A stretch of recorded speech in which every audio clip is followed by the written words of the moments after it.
नमस्कार।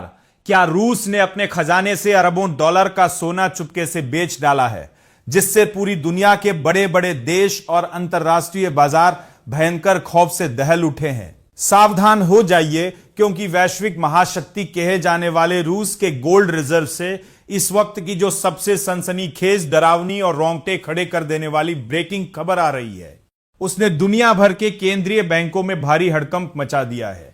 क्या आप यकीन करेंगे कि जहां भारत और चीन जैसे देश अपने खजाने को मजबूत करने के लिए रिकॉर्ड तोड़ सोना खरीद रहे हैं, वहीं व्लादिमीर पुतिन का रूस लगातार छठे महीने अपना सोना धड़ाधड़ बेचे जा रहा है और हालात इतने बदतर हो चुके हैं कि उसके सोने के भंडार की कुल कीमत 300 अरब डॉलर के जादुई आंकड़े से भी नीचे गिर चुकी है। आज के इस बेहद हाई एनर्जी, पावरफुल और दिमाग हिला देने वाले 3 मिनट के विशेष बुलेटिन में हम रूस के इस गुप्त और खतरनाक गोल्ड गेम का ऐसा लाइव पर्दाफाश करेंगे जो आपकी आंखें पूरी तरह खोल देगा। इस वक्त की सबसे बड़ी और शॉकिंग अपडेट 11 जुलाई को सीधे मल्टी कमोडिटी एक्सचेंज यानी एमसीएक्स के लाइव ट्रेडिंग फ्लोर से आ रही है, जहां 5 अगस्त 2026 की डिलीवरी वाला सोना करीब 1820 रुपए की भारी गिरावट के साथ 1,44,480 रुपए प्रति 10 ग्राम पर आ चुका है। वहीं 4 सितंबर 2026 की डिलीवरी वाली चांदी करीब 3697 रुपए से ज्यादा की भयंकर गिरावट के साथ 2,22,680 रुपए प्रति किलोग्राम पर ट्रेड कर रही है। लेकिन भारत के इस घरेलू बाजार से भी ज्यादा डरावनी खबर सेंट्रल बैंक ऑफ रशिया के ताजा आंकड़ों से आई है, जिसके मुताबिक जून के अंत तक रूस के गोल्ड रिजर्व की कुल कीमत घटकर 299.99 अरब डॉलर रह गई है, जो इतिहास में पहली बार 300 अरब डॉलर के नीचे पहुंची है।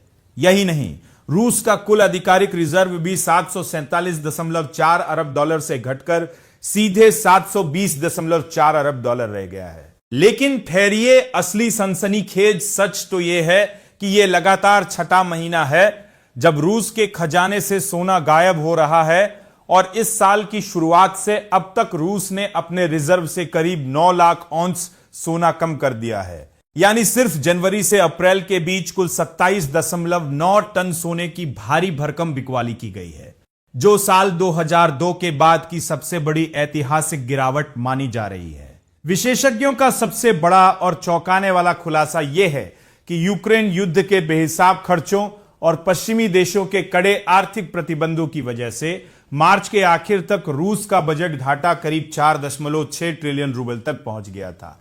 और अगर केंद्रीय बैंक अपना सोना बेचकर मदद नहीं करता तो यह घाटा 5 ट्रिलियन रूबल के भी पार निकल जाता। यानी पुतिन सरकार सिर्फ अपना युद्ध और देश का खर्च चलाने के लिए मजबूरी में यह सोना बेच रही है। यह बात इसलिए सबसे ज्यादा चौंकाने वाली है क्योंकि साल 2002 से 2025 के बीच यानी पिछले 24 वर्षों में रूस दुनिया के सबसे बड़े खरीदार देशों में शामिल था, जिसने 1900 टन से ज्यादा सोना खरीदा था। लेकिन साल 2022 में युद्ध शुरू होते ही पूरी तस्वीर पलट गई। हालांकि रूस आज भी दुनिया का दूसरा सबसे बड़ा उत्पादक देश है, जहां हर साल 300 टन से ज्यादा सोना निकलता है।